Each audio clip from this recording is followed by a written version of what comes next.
안녕하세요. 사연 너무 잘 보고 있는 30대 중반 가정주부입니다. 재미있는 사연, 감동 사연, 사이다 같은 사연들이 많아서 평소 즐겨 듣고 있는데요. 이번에는 저에게 말도 안 되는 일들이 벌어져서 사연을 안 보낼 수가 없더라고요. 이런 남편과 시누이는 크게 혼나야 한다는 생각에 혹시나 전국에 저와 같은 일을 겪고 속에 화를 참고 사는 분이 계실까 하여 조금이라도 위로와 위안이 되길 바라며 이 사연을 씁니다. 그분들에게 제 사연이 많이 닿을 수 있도록 좋아요와 구독 먼저 부탁드리겠습니다. 그럼 저의 사연을 시작하겠습니다. 남편과는 결혼 정년기쯤, 아니 그것보다는 좀 늦게 소개로 만났습니다. 직장 동료였던 저의 시누이가 소개를 한 장본인이죠. 사실 저는 남편을 만나기 전에 다른 사람을 만나고 있었는데 저를 참 공주처럼 귀하게 소중하게 대해줬었습니다. 그 남자하고 살았다면 지금과 같은 수모는 당하지 않았을 텐데 공주처럼 떠받들며 행복하게 해주려고 노력했을 텐데 저한테 큰 소리 한번 안 내는 사람이었거든요. 아무튼 그런 후회를 하고 있습니다. 왜 그 남자랑 헤어졌냐고요? 저희 집보다 가난했기 때문이었습니다. 저는 어릴 적부터 아버지를 일찍 여의고 어머니께서 저희 사남매를 홀로 키우시느라 유복하게 자라지는 못했습니다. 공부를 전교 1등할 정도로 잘했지만 등록금이 없어서 결국 대학도 가지 못했거든요. 그래서 가난이 끔찍하게도 싫었습니다. 저는 공장에 취직해서 가게를 위해 보탬이 되려고 열심히 일했습니다. 그래서 동생 2명도 무사히 학교를 마칠 수 있게 되었죠. 그래서 더더욱 저보다는 가난하지 않은 사람과 결혼하고 싶었습니다. 그런데 마침 직장 동료였던 시누이가 저에게 자신의 오빠를 만나보지 않겠느냐며 훅 들어온 겁니다. 선이야, 그 남자랑 헤어졌다며? 아직도 계속 쫓아오니? 아니, 회사에 찾아왔을 때 내가 쫓아냈는데 사랑한다는 편지를 써가지고 왔더라고. 마음이 아프지만 그 사람과는 결혼할 수 없어. 똑같이 불행해지는 길일까봐 두렵거든. 다른 사람 만나야지. 아이고, 그랬구나. 고생했네. 그러면 혹시 우리 오빠는 어때? 만나볼래? 내가 자리 주선할게. 우리 오빠는 서울에서 무역회사 다녀, 영업이라고. 너희 오빠를? 고마운데, 뭘 걱정해. 그냥 한 번만 만나봐. 좋은 사람이야. 내가 널 좋은 사람이라고 생각하니까 우리 오빠를 소개시켜 주려고 하지. 근데 서로 안 맞을 수도 있는 거니까 일단 만나봐. 그렇게 만나서 만약 둘이 안 만난다고 해도 나랑 너랑은 계속 직장 동료를 얼굴 볼 건데 우리 사이는 걱정 말고. 고마워. 그렇게까지 네가 말해주는데. 그래, 너희 오빠 한번 만나볼게. 좋아. 잘 생각했어. 내가 오빠한테 연락해서 만날 날 잡아놓을게. 저는 가난했던 전 남자친구를 잊고 하루빨리 벗어나고 싶은 마음에 직장 동료였던 시누이의 말에 홀랑 한번 지금의 남편을 만나보기로 결심했습니다. 그런데 남편이 너무 잘해주는 게 아니겠어요? 첫날부터 저희 집까지 바래다 주면서 저희 엄마가 빵을 좋아한다고 했던 걸 기억하고 근처 빵집에서 빵을 잔뜩 사다가 바치더라고요. 당연히 저희 엄마는 좋아하셨습니다. 듬직하다고 생각을 하신 것 같아요. 확실히 영업하는 사람이라서 그런지 몰라도 사람의 마음을 어떻게 하면 얻는지 정말 잘 알고 실천하는 똑똑한 사람이었습니다. 그렇게 제 마음도 서서히 남편에게 기울었고 유머러스하고 투박하지만 섬세한 남편과 결혼을 하게 되었습니다. 하지만 제가 정말 순진했던 것은 무턱대고 남편은 저희 집보단 가난하지 않을 거라고 믿었던 것이었습니다. 조금만 그 상황 밖에서 나와 따져보면 우리 집과 별반 다르지 않다는 것을 알 수 있었는데도 말이죠. 형편이 넉넉했다면 저와 같이 남편의 동생인 시누이가 공장을 다니며 일을 하고 있지 않았을 겁니다. 게다가 저보다 식구가 많았던 남편의 본가는 계속해서 어린 형제들을 위한 돈이 필요한 상황이었죠. 남편도 그래서 서울에서 일을 하고 있었던 거고요. 설상가상으로 결혼하고 나서 알게 된 상황이었는데 남편은 다니던 무역회사 사장이 몇 달째 월급을 주지 않다가 해외로 도주했다고 하더라고요. 그래서 예민해 있던 건지 저한테도 예민하게 굴더라고요. 그러다 결국엔 막노동판에 나가서 하루 벌고 하루 일하고 그런 삶을 살기 시작했습니다. 그래도 점차 자리를 잡더니 이제 주 6일 일하는 상황이 되었죠. 저는 이렇게 자리를 잡기까지 남편을 위해 헌신했고 갑자기 결혼 후 한 달 만에 들어선 아이를 낳고 혼자 키우느라 여념이 없었습니다. 그렇게 1년 반이 지났을까요? 신우이도 결혼할 때가 되어 열심히 살 집을 알아보고 다니더라고요. 처음에는 제가 그래도 같은 나이에 직장 동료인 친구였으니까 살 집을 알아보는데 도움을 주려고 했습니다. 그런데 남편이 아이가 아직 어리다며 집에서 아이를 잘 돌보고 있으라고 하면서 일을 빼먹고 같이 살 집을 알아보러 다니는 것입니다. 서운한 일이고 조금 과하다고는 생각했었지만 워낙 예뻐하는 동생이었으니 그러려니 하고 넘기려고 했습니다. 당신은 우리 우준이 돌봐야지. 아직 한참 어리잖아. 밖을 그러고 여러 집 구석구석 돌아다니기엔 생각을 좀 해. 아니, 나는 아가씨한테 도움을 주고 싶은 마음에 경선이가 내 친구이기도 하잖아요. 알겠어요. 그럼 당신이 잘 봐주고 와요. 당연히 그래야지. 걱정 말고 집에서 우준이 잘 돌보고 있어. 나는 경선이한테 가볼게. 오늘 늦을 거야. 먼저 저녁 먹어. 출근도 안 하는데 저녁까지 먹고 와요? 그렇게나 오래요? 집 보는 게 쉬운 일인 줄 알아. 당연히 오래 걸리지. 오랜만에 경선이 보는 김에 경선이랑 저녁 먹고 오려고 그래. 그런 줄 알고 있어. 나 간다. 나오지 마. 아니, 신우이가 무슨 숨겨놓은 애인이라도 되는 마냥 그렇게 애지중지하고 챙겨주려고 하는지 남동생 2명이 있는 저에겐 도저히 이해가 안 되는 남매였습니다. 아니, 무슨 경선이가 네 애인이라도 되냐? 라는 말이 목구멍까지 차올랐지만 안 그래도 예민한 사람인데 또 무슨 핀잔과 잔소리를 들으려고 하나 싶어서 꾹 참았습니다. 사실 제 아들 우준이를 돌보는 것만 해도 정신이 없긴 했거든요. 하도 울고 보채서 그렇게 혼자 육아를 하면서 저녁도 따로 먹고 지쳐서 잠들어 있었는데 남편이 그제서야 들어오더라고요. 일부러 자는 척을 했습니다. 그런데 제가 자는 것을 확인하고는 거실에서 하루 종일 같이 있었을 신우이랑 집에 들어와서도 또 통화를 하더군요. 뭔 일인가 싶었습니다. 그런데 그 통화 소리가 들리는 김에 들어보니 아주 가관이더군요. 충격과 공포, 두려움으로 얼룩져 머리가 띵해지는 순간이었습니다. 그때의 치욕감과 배신감, 덜덜 떨면서 저를 강타하던 제 심장 소리를 잊을 수가 없습니다. 돈은 걱정 마. 오빠가 다 알아서 해결한다고 했잖아. 아니, 새언니한테 미안해서 그러지. 어차피 담보만 받는 건데 뭘. 그 담보대출은 어차피 이 오빠가 건설 현장에서 뼈 빠지게 일한 돈으로 갚는 거니까 너무 걱정하지 말고. 새언니도 아파트 살고 싶어 했는데 내가 먼저 살게 됐네. 새언니한텐 미안하다고 전해줘, 오빠.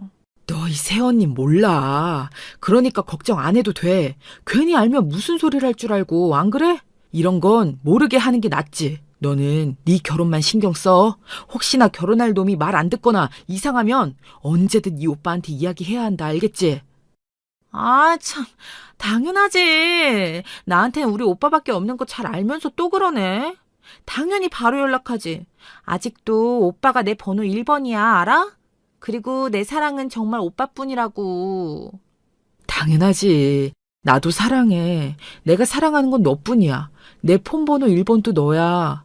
아, 집까지 데려다 주니까 좀 안심이 되네. 경선이 너는 예뻐서 늦은 시간에 돌아다니면 안 돼. 큰일 나. 늘 오빠가 데려다 주고 싶지만 이젠 거리가 있으니 그럴 수도 없고 미안하다. 오빠도? 못 말려, 정말. 내가 벌써 그렇게 보고 싶어? 오, 그럼. 당연히 우리 경선이가 제일 보고 싶지. 늘 항상. 그 마음은 변함없어. 결혼하기 싫어지면 언제든 얘기해. 그럴게. 오빠가 있어서 언제나 너무 든든하다. 나는 오빠밖에 없어, 정말이야. 나 버리지 마, 알겠지? 우리는 평생 같이 가기로 한 사이잖아. 피보다 진한. 그럼 우리가 피는 안 섞였어도 그 누구보다 끈끈한 사이잖아. 언제든 무슨 일 있거나 힘든 일 생기면 연락하고 언제든 이 오빠가 달려갈게. 고마워, 오빠. 또 연락할게. 오빠도 잘 들어가. 이미 집이야. 잘 자. 통화를 끊고 콧노래를 부르면서 샤워하러 화장실에 들어가는 남편을 보며 저는 뒤돌아 숨죽여 치를 떨면서 소리 없이 흐르는 눈물을 닦아내야 했습니다. 평소에 의심을 안 한 건 아니지만 워낙 끈끈한 남매들이 있다고 얼핏 들었던 것을 남편네에도 똑같이 적용하려고 하고 그냥 넘어간 것이 화근이었던 걸까요? 제 시누이와 남편이 글쎄 피가 섞이지 않은 남이었다니. 그래서 그렇게 둘이 서로를 바라보는 눈빛이 끈적했던 것일까요? 그것도 혼란스러운데 통화 내용에서 들은 담보대출. 설마 저희 집일까요? 저는 이대로는 도저히 안 되겠다 싶어서 샤워를 마치고 나온 남편과 단판을 지어야겠다고 생각하고 식탁에 앉았습니다. 신나게 샤워를 하고 나온 남편은 식탁에 우두커니 앉아있는 저를 보고 깜짝 놀라더군요. 뭐야? 벌써 깬 거야? 언제 깼어? 사람이 말이야, 인기척도 없이. 깜짝 놀랐네. 우준인, 몇 시에 잠들었어? 그건 알 거 없고 좀 앉지? 당신한테 할 말이 아주 많아져서 말이야. 나 지금 너무 떨리고 두려운데 당신 입에서 어떤 말이 나올지 말이야. 그런데 피한다고 이게 피해지는 게 아니라서 정면 돌파하는 거야. 그러니까 솔직하게 말해줬으면 좋겠어. 갑자기 뭐야, 뜬금없이. 무게를 잡고 그래, 사람 놀래게. 설마 아까 자다가 내 통화 소리 들은 거야? 엿들은 거야? 그래? 다 들었어. 우리가 결혼한 지 벌써 1년 6개월이고 우준이 태어난 지 이제 7개월 됐어. 그동안 나한테 숨긴 거 있으면 지금 다 말해. 얼른. 어디서부터 어떻게 들었는데? 처음부터 끝까지 다 들었으니까 하나도 발뺌하지 말고 그냥 지금까지 나한테 말 안 한 거 다 말해. 우리 우준이한테 미안하지도 않니? 나한텐 안 미안하고? 아니, 그게 하나뿐인 내 동생 내가 챙겨야지. 그게 그렇게 잘못이야? 잘못이냐고.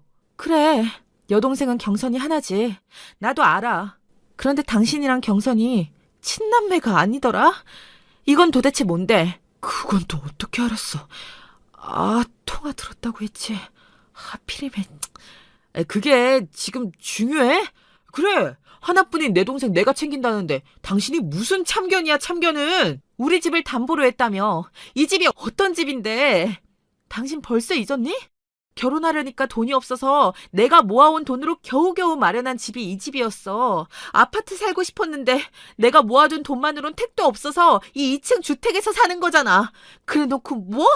우리 집을 담보로 하는데 무슨 참견이냐고? 네가 사람이니? 그게 아내한테 할 소리냐?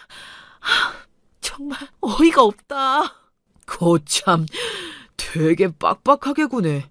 그래도 내가 지금까지 생활비 벌어다 준 게 얼만데. 경선인 피는 안 섞였어도 내 친동생이나 다름없어. 그러니까 당연히 해줄 수 있는 거 아니겠어? 이런 걸로 째째하게 굴 거야? 당신 그렇게 속에 없는 사람이었어? 뭐? 친동생이 아닌 게 사실이었어? 이게 대체 어떻게 된 건데? 그리고 내가 째째하고 속에 없다고 말할 자격이나 있어, 당신이? 그동안 막노동하기 전까지 돈 없어서 나한테 생활비 안 가져다 줬을 때 나 내 비상금으로 겨우 생활했어. 우리 우준이 생각하면서 꾹 참았다고. 그런데 우리 집을 담보로 대출해서 아가씨 결혼해서 살 아파트를 준다니. 우리 집 재혼 가정이야. 원래는 나랑 내 위로 형 누나들 있고 내가 막내. 그러다가 아버지가 재혼하시면서 지금 새어머니랑 함께 가족이 된 게 경선이랑 경호야. 난 막내로 살다가 동생들이 생겨서 좋았고 잘해주면서 애지중지하게 된 거야. 그게 다야. 그리고 상황이 안 되면 그까지 담보대출 좀 받을 수 있지. 사람이 대체 왜 그래? 그 비밀을 이제야 말한다고? 그리고 우리 집 담보로 대출을 하는데 나한테 상의도 없이. 이런 당신을 뭘 믿고 앞으로 평생을 함께 하겠어. 그 소중하다는 아가씨랑 평생 오순도순 살아. 우린 끝내자. 이혼해. 뭐? 이혼? 당신 그게 진심이야? 우리 우준이는 어쩌고? 이렇게 감정적으로 했다가는 후회할 텐데. 감정적이라고? 그래. 설령 그렇다고 해도 내가 앞으로 너 같은 인간을 남편으로 두고 있는 것보다는 훨씬 나은 삶을 살 거니까 후회 같은 건 안 해. 당장 꺼져. 내 집에서 나가.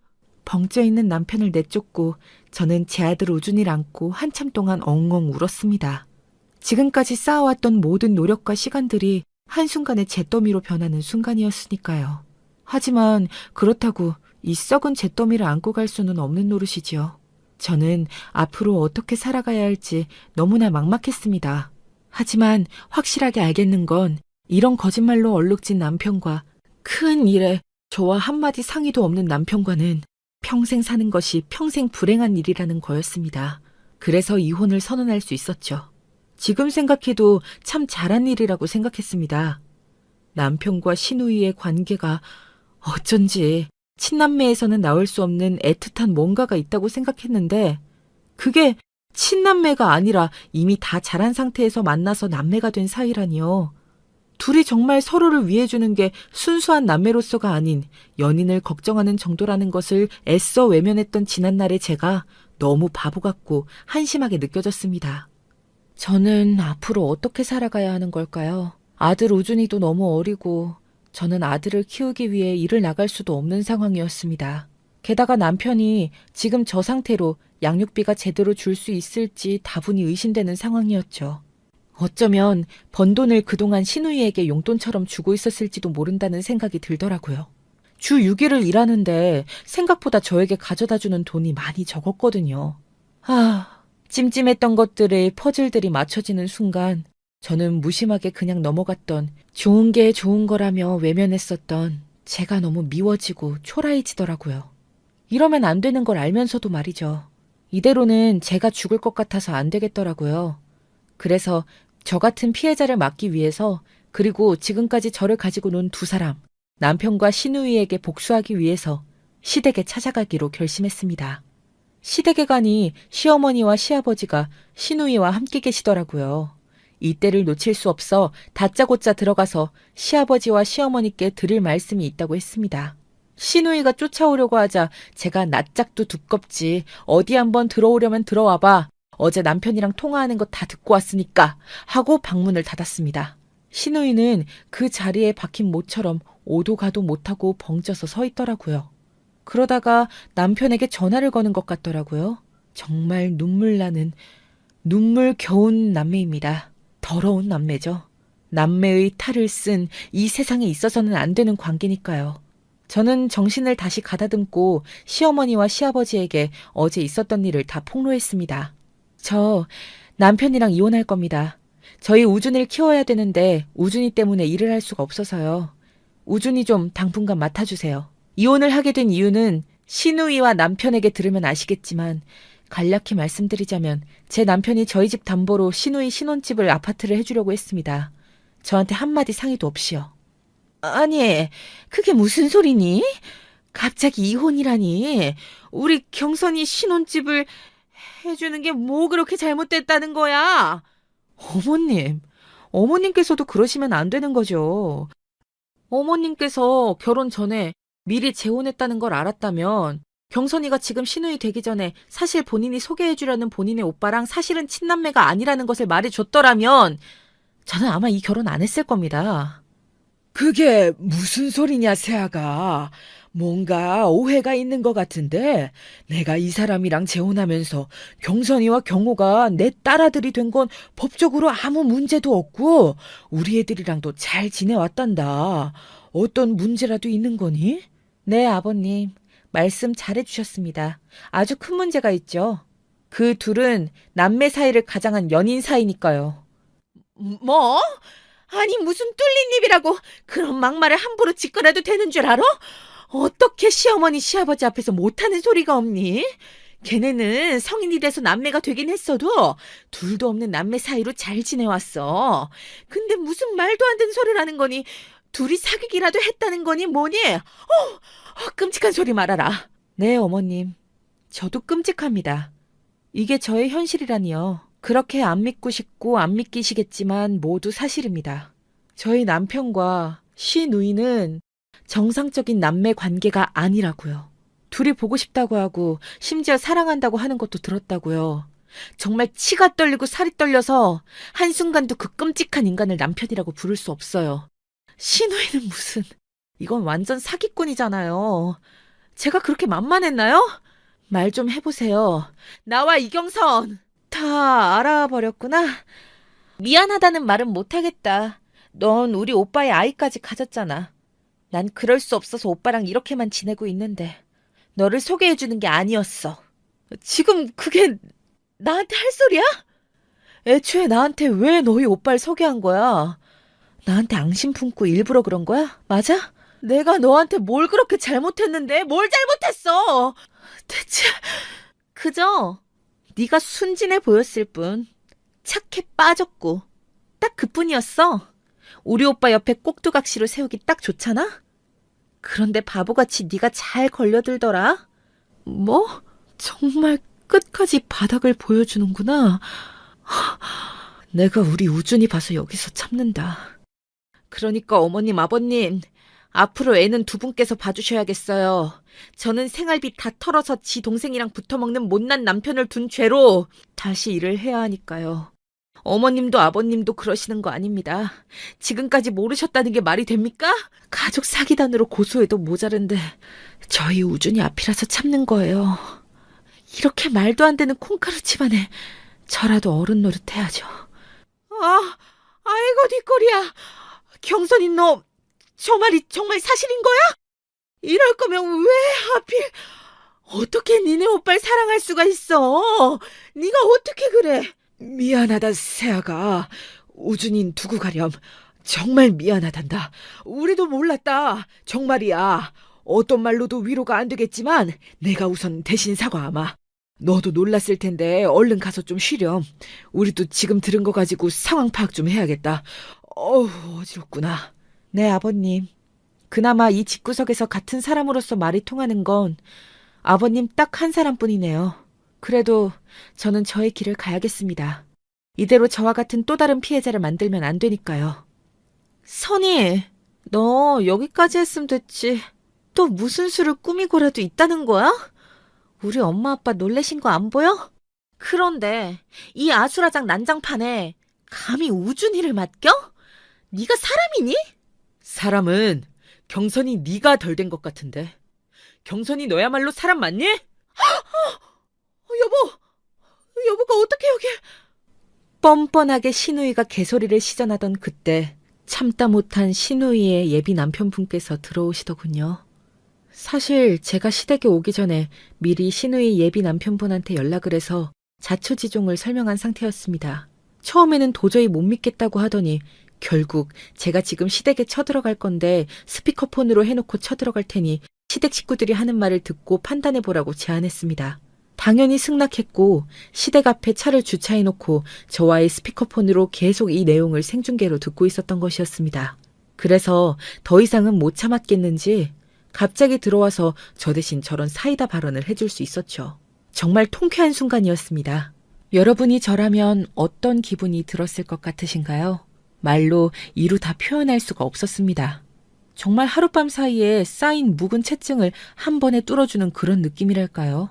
그 짜릿함을 아직도 잊을 수가 없습니다. 결국 이 자초지종을 생중계로 들어버린 신우이의 예비 남편분은 파혼을 선언했습니다. 아주 쌤통이었죠. 그리고 저는 정말 억울할 뻔한 사람을 잘 살려준 거라고 생각합니다. 신우이 예비 남편분께서도 저한테 너무 고맙다고 하더라고요. 그때 가족들끼리 다 같이 상견례할 때 받아둔 명함을 잘 둔 덕분에 바로 연락할 수 있었는데 사람 일 정말 순식간에 어떻게 될지 모르더라고요. 연락처는 받으면 미리미리 정말 잘 챙겨두어야겠어요. 여보, 이거 다 오해야. 난 여보 사랑해. 나한텐 여보밖에 없어. 우리 결혼 이제 딱 2달 남았잖아. 신혼집도 다 알아놨어. 신혼집 오빠가 해준다고 해서 잠시 만났던 것뿐이야. 그게 다야. 그게 다라고. 정말 뻔뻔하기 짝이 없구나. 처음엔 안 믿었었는데 밖에서 너희 가족들이 나누는 대화 이미 다 생중계로 듣고 있었어. 듣다 보니 알겠더라고. 내가 너와 네 오빠 사이에서 평생 피해자가 될 뻔했다는 게 소름이 돋더라. 쫓아와서 이야기를 들어보길 정말 잘했다고 생각해. 우리 파혼하자. 아니, 넌 선택권이 없어. 파혼이야. 여보, 우리가 하는 말을 어떻게 다 듣고 있었는데? 말도 안 돼. 그리고 그렇다고 해도 나만 보고 우리 결혼 진행해야 되는 거 아니야? 우리 신혼집도 마련했다니까.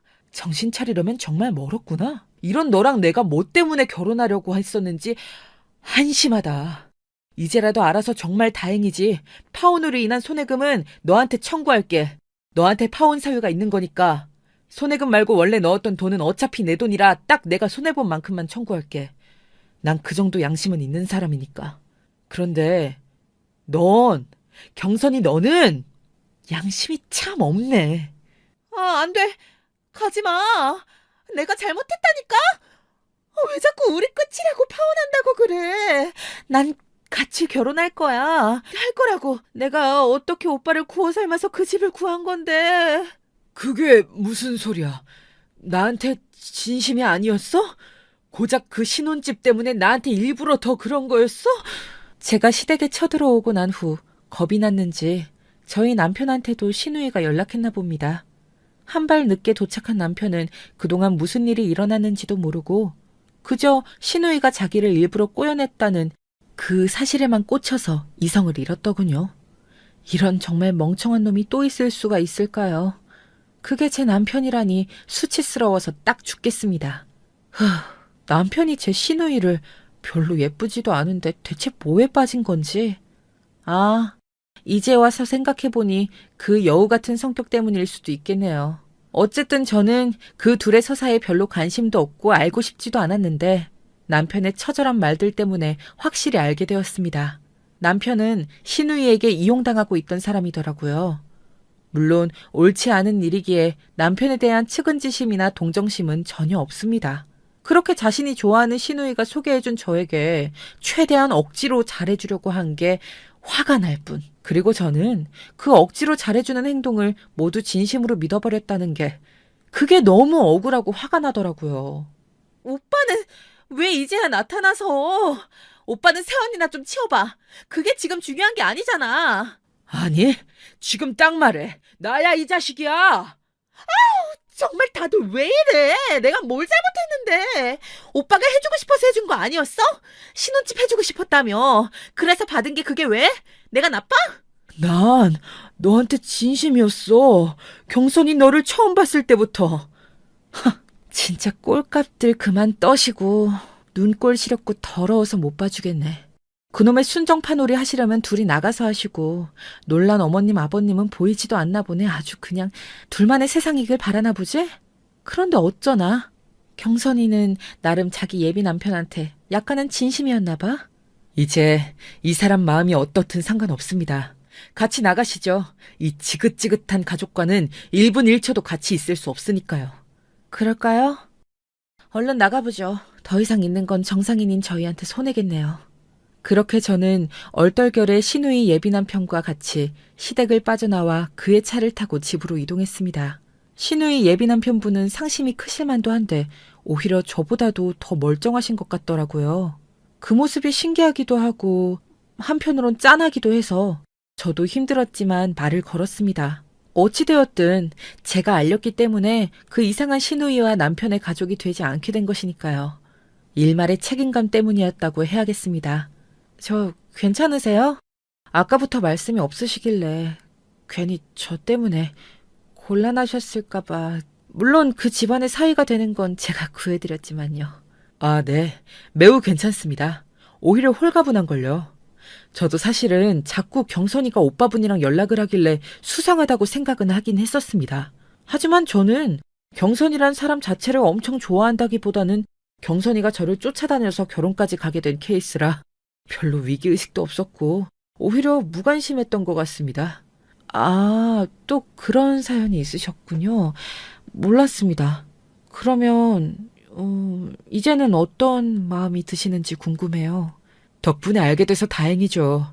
저도 그 오빠분이랑 경선이랑 그렇고 그런 사이인 걸 알았다면 절대 결혼을 결심하지 않았을 거니까요. 그나저나 저보다는 더 상심이 크실 텐데 저를 걱정해 주시고 배려해 주셔서 감사합니다. 아니에요. 할 일을 했을 뿐인걸요. 처음에는 믿지 않겠다고 하셔서 당황했었는데 그래도 이렇게 알게 되셔서 정말 다행입니다.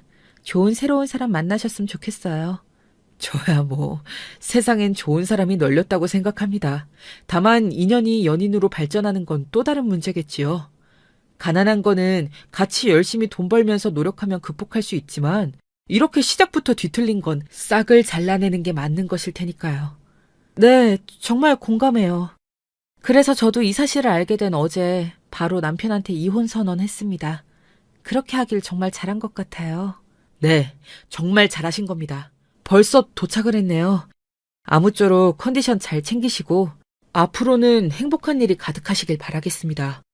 저에게 먼저 이렇게 손 내밀어 주셔서 감사드려요. 제가 도울 일이 있다면 언제든 연락 부탁드리겠습니다. 아이고, 태워주신 것만으로도 너무 감사한걸요. 그리고 오늘 해주신 말씀에 용기를 얻었습니다. 제가 제대로 된 선택을 했다는 게 다시 실감이 났어요. 덕분이에요. 감사해요. 안녕히 가세요. 신우이 예비 남편분이 해주신 말이 자꾸 제 귓가에 맴돌더라고요.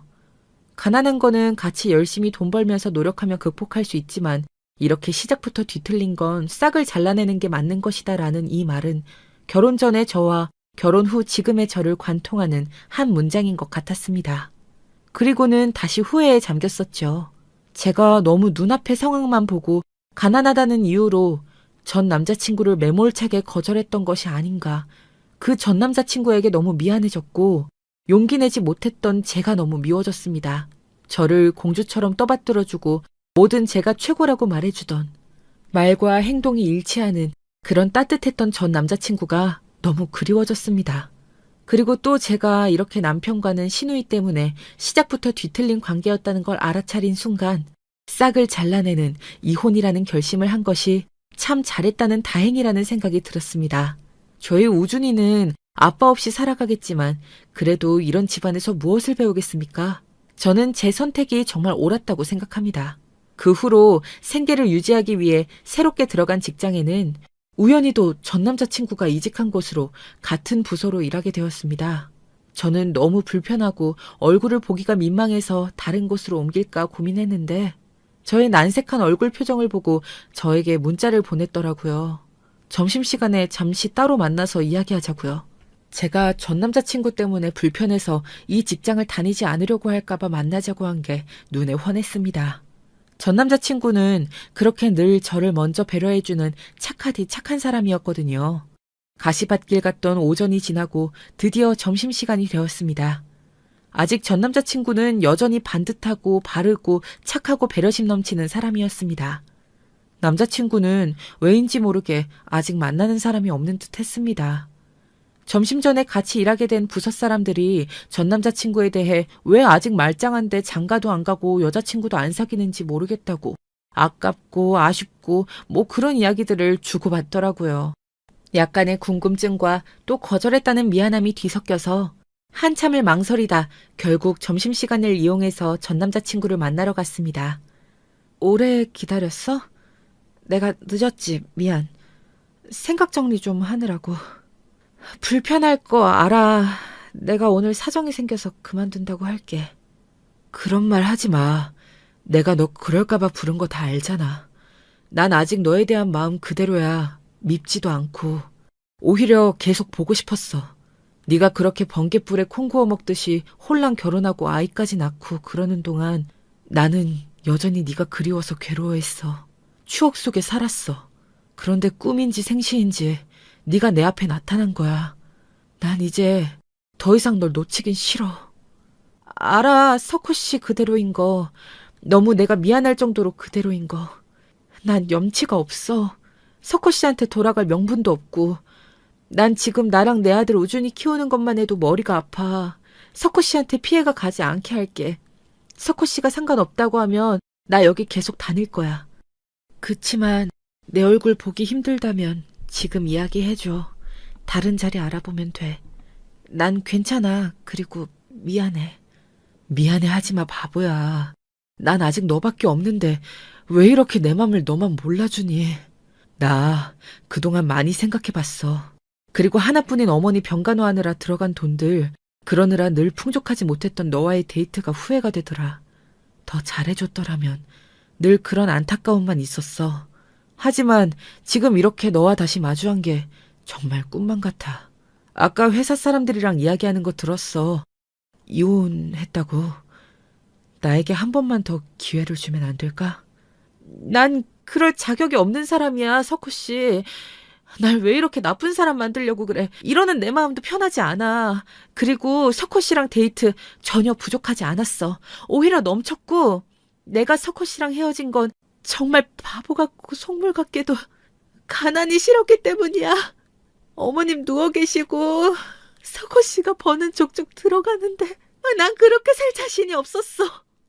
나도 어릴 적부터 가난하게 자라왔거든.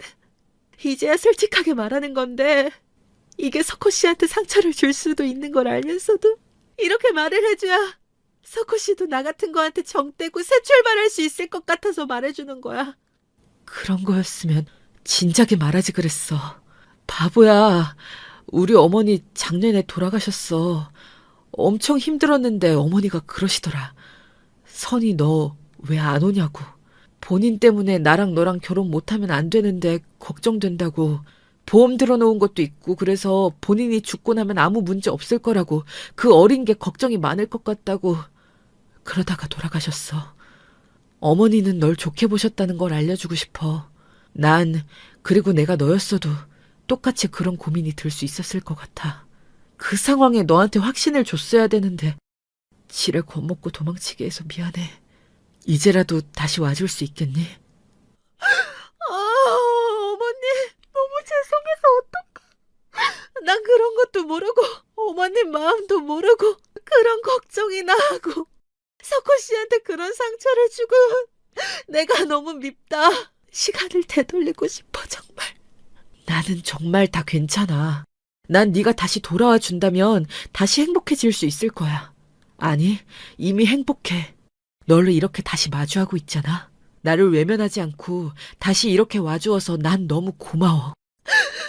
고마워. 미안하고 사랑해, 석호 씨. 전 남자친구 어머님께서 남기신 말씀을 해주자 저는 폭포수처럼 눈물을 쏟아낼 수밖에 없었습니다. 저의 마음을 꿰뚫어보고 있으셨는지 그걸 걱정하셨다는 게, 걱정시켜드렸던 게 죄송하고 또 그 현실적인 이유 때문에 결국 제가 전 남자친구와 헤어질 결심을 했었다는 게 너무 죄송해서 고개를 떨구고 계속해서 흐르는 눈물을 멈출 수가 없었습니다. 그리고 이렇게 바로 저에게 손을 내밀어준 1년 반이 넘는 세월 동안 한순간도 변하지 않았던 전 남자친구에게 너무 미안하고 고맙고 그렇더라고요. 그래서 저는 전 남자친구에게 그동안 안 변해줘서 너무 고맙다며 꼭 끌어안고 사랑한다고 처음 먼저 말해주었습니다. 그렇게 저와 전 남자친구는 다시 연인 사이가 되었고 회사에서는 비밀로 사내 연애를 즐기고 있습니다. 물론 저는 여전히 저희 아들 우준이를 위해 시댁과 저희 친정에 번갈아가며 맡겨놓고 퇴근하고는 우준이를 데리러 갑니다. 시댁에 갈 때마다 껄끄럽지만 그래도 우준이에게서 할머니 할아버지까지 뺏는 건 아니라고 생각해서 내린 결정이었습니다. 제가 회사 생활을 하면서 돈을 벌려면 그 시간 동안에는 우준이를 봐줄 분들이 필요했으니까요. 저희 엄마는 몸이 아프셔서 오래 돌봐주시기 어렵거든요. 그래도 빨리 조퇴할 수 있는 날이나 외근이 가능한 날에는 일부러 친정에 맡겨서 일찍 우준이를 픽업해 갑니다. 늘 전 남자친구, 아니죠. 이제 저의 현 남자친구가 함께 해줘서 그렇게 힘들진 않습니다. 이렇게 전 남자친구를 우연히 직장에서 다시 만나고 아직 저에 대한 마음이 변하지 않았다는 게 너무 고맙고 말도 안 되는 일이라고 생각했지만 저에게 넝쿨째 굴러온 행복을 당장에 제가 불행하다고 해서 외면하는 건 아니라고 생각합니다. 염치 없어도 저의 행복이 보장되어 있고 또 그 사람도 저 때문에 행복할 수 있다고 하면 망설일 이유가 없다고 생각해요. 제가 남편과 신우이의 부적절한 관계를 알고 남편이 저 몰래 저희 집을 담보로 신우이의 신혼집을 해줬을 때 놀라 뒤집어져 쓰러질 뻔했지만 정신을 부여잡고 바로 이혼을 선언한 것은 정말 잘한 일이라고 생각합니다. 여러분, 아닌 건 아닌 거잖아요? 참고 살면 속에 병만 키우는 일입니다. 그래서 바로 신우이 예비 남편에게 찾아가서 파혼을 하게 한 것은 시어머니와 시아버지에게 남편과 신우이의 부적절한 관계를 알려버리면서 복수한 것은 제가 머리털 나고 가장 잘한 통쾌하고도 마땅한 복수였다고 생각합니다. 지금 저는 현 남자친구와 다시 만나고 우준이와 함께 너무나 행복합니다. 우준이도 현 남자친구를 아빠처럼 잘 따르더라고요.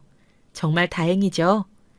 이제 전 남편이 된 그 사람은 신우이가 자기를 가짜로 좋아하는 척하고 이용했다는 것에 상심했는지 무슨 상사병 걸린 사람처럼 알아 누워서 자기 친아들인 우준이를 보고 싶어 하거나 안부를 묻지도 않습니다. 정말 짜증나지만 화병이 나지만 오히려 다행이라고 생각했습니다. 이런 인간이 오히려 나중에 우리 우준이에게 지분이 있는 듯 나타날 그런 가능성을 원천 차단해야겠다는 그런 생각뿐입니다. 여러분, 저는 제가 겪게 된 일이 물론 달가운 건 아니었지만 처음부터 잘못된 것은 제가 노력으로 바꿀 수 없는 것은 이렇게 맘 놓고 포기하고 깔끔하게 싹을 잘라버리는 것이 맞는 선택이더라고요. 혹시나 저와 같은 또는 저와 비슷한 고민으로 소가리를 하셨던 분이 계시다면 저의 사연이 그분에게 큰 위로와 사이다 같은 감정을 느끼실 수 있는 계기가 되면 참 좋겠습니다. 지금은 현 남자친구와 결혼을 준비 중입니다. 두 번째 하는 결혼인데 왜 이렇게 설레고 좋은지 모르겠습니다. 제가 걱정했던 가난은 어머님께서 돌아가시면서 남겨두신 보험금 등으로 걱정할 수준이 전혀 아니게 되었습니다. 현 남자친구와의 타이밍이 어쩌면 이렇게 맞아떨어지게 되었는지 제가 지금 생각해도 정말 신기합니다. 그리고 현 남자친구의 어머님께서 저를 그렇게 좋게 봐주셨다는 게 아직까지도 마음이 아려옵니다. 받은 사랑만큼 더욱 사람들에게 도움이 되는 사랑을 베풀고 사는 현 남자친구에게도 받은 사랑을 더 많이 돌려주는 그런 현명한 아내가 되려고 합니다. 여러분께서 만약 저라면 이렇게 지금의 저를 있게 해준 고마운 현 남자친구에게 선물을 한다면 어떤 걸 하는 게 좋을 것 같으세요? 이 사람은 크게 사치하는 것들이 없고 제가 주면 다 좋다고 가지고 싶은 게 없다고 하는데 저는 다시 만난 이 사람과 앞으로도 잘 살아보고 싶어서 그리고 저한테 다시 손을 내밀어줘서 고맙다는 의미로 작은 선물이라도 하고 싶거든요. 혹시 좋은 선물 아이디어가 있는 분들께서는 댓글로 꼭 남겨주세요. 참고해서 그 고마운 사람에게 좋은 선물 하도록 하겠습니다. 이 사연이 만약 선정돼서 올라간다면 저희 현 남자친구와 같이 한번 다시 들어보려고 해요. 이 내용을 다 알고 있는 현 남자친구이지만 이렇게 올라가서 같이 들으면 또 색다를 것 같다고 현 남자친구가 먼저 이야기해 주더라고요. 저희 현 남자친구에게 그래서 더 말해야겠습니다. 정말 많이 사랑한다고요. 함께 해줘서 옆에 있어줘서 너무 고맙다고요. 평생 저도 옆에서 석호 씨만 바라보는 아내가 되겠다고요. 곧 결혼식이 다가오는데 그 전에 사연이 선정돼서 많은 분들에게 전해졌으면 좋겠습니다. 저희 커플을 응원해주시는 마음이 드는 분들께서는 댓글로 축하 댓글 남겨주시면 너무나 큰 응원이, 큰 힘이 될 것 같습니다. 다시 한번 말씀드리지만 저는 전 남편과의 이혼을 너무나 잘한 일이라고 생각합니다. 여러분 아닌 건 아닌 거 아시죠? 저희 사연을 듣고 복수나 이혼을 망설이고 계신 분들이 많으시다면 용기와 응원을 얻어서 꼭 성공하시길 바라겠습니다. 인생이 달라지고 하루하루가 달라집니다. 정말이에요. 저와 제 현 남자친구가 이렇게 행복하게 잘 지내면서 다시 결혼을 꿈꾸게 된 것도 그 앞단에 이혼의 결심이 없었다면 불가능해졌던 일입니다. 사람 인연은 정말 어떻게 될지 모르는 것이었으니까요. 무조건 참지 마시고 꼭 용기 내서 원하시는 바를 꼭 이루셨으면 좋겠습니다. 제가 늘 응원하겠습니다. 사연 들어주셔서 진심으로 감사드립니다. 댓글 남겨주시면 정말 꼼꼼하게 읽어볼게요. 좋은 하루 보내세요. 이렇게 만나 뵙게 되어 반갑습니다. 저는 환갑을 향해 달려가는 중인 기운 여성입니다. 평소 글과는 담을 쌓고 지내면서 자음과 모음을 잊어버릴 정도였는데 이렇게 오랜만에 펜을 드네요. 며칠 밤은 이 글을 몇 번이나 지우고 더 쓰면서 보내게 될 것 같습니다. 제 이야기는 사실 별게 아닙니다. 사람 사는 이야기는 다 비슷하니까요. 그렇지만 제 스스로 꼭 기억하고 반성하기 위해서 또한 위로가 되어주기 위해서 기록하는 이야기입니다. 이 사연이 또 다른 누군가에게도 행동의 이유와 계기가 될 수 있다면 그걸로 의미는 충분할 것 같네요. 저에게 누군가 세상에서 가장 소중한 게 있냐고 물으면 가슴으로 키우고 마음으로 보내준 내 자식, 내 아들, 내 아이, 그토록 찾아 헤맸던 내가 살아가는 이유이자 삶의 의미, 그 아이를 품에 안기까지는 절대로 평탄치 않았습니다. 전 태어날 때부터 몸이 많이 약했습니다. 어머니 말로는 어릴 적에 한번 크게 열이 올랐었는데 그때 이후로 힘도 잘 못 쓰고 걸핏하면 툭툭 쓰러졌다고 하더라고요. 애한테 좋다는 약을 지어오고 매 끼마다 죽을 해 먹였는데도 다 뱉어내고 아무런 효과가 없었대요. 물도 못 받아 먹을 정도였다고 하니 정말 사지를 오가는 그런 상태였던 거죠. 주변 어른들은 그런 저를 보며 5살을 못 넘기고 죽겠구나 라고 임모와 얘기했고요. 농사꾼 부모님은 원체 집이 가난하다 보니 병원에 갈 엄두도 못 냈다고 하더라고요.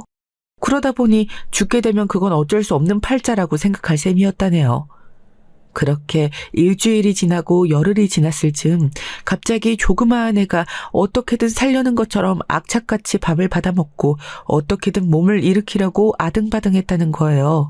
그 모습을 보면서 얘는 살 애구나, 살아남을 애구나 싶었다는군요.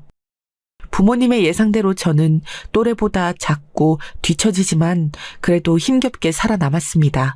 스스로 몸이 약한 걸 알기에 식사 시간엔 어떻게든 남들보다 한 입이라도 더 먹으려고 했고 뭐 하나라도 더 배우고 더 입으려고 악을 썼대요.